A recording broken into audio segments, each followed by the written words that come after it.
ایک انگریز نے کتاب لکھی تھی، کتاب کا نام تھا دی آنٹ، چیونٹی پہ لکھی تھی۔ 20 سال ریسرچ کی اس نے، 20 سال کس پہ؟ صرف چیونٹی پہ۔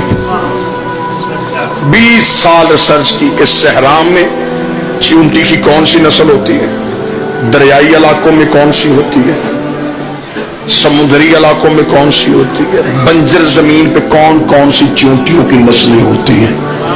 اس نے 20 سال ریسرچ کی، کتاب مارکیٹ میں آئی، دنیا چکرا گئی۔ اتنا بڑا ریسرچ اسکالر 20 سال صرف چیونٹی پہ ریسرچ کرتا تھا۔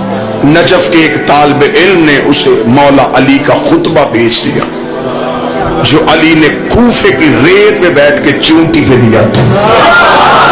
اس محقق نے علی کا خطبہ پڑھا، اس نے سر پکڑ لیا، اس نے کہا کاش یہ خطبہ میں نے پہلے پڑھا ہوتا، میرے 20 سال ضائع نہ ہوتے۔ میں نے 20 سال میں اتنا پتہ کیا ہے کہ چیونٹیوں کی نسلیں کتنی ہیں، یہ صدیوں پہلے بتا گیا کہ چیونٹی کے بدن میں رگیں کتنی ہیں۔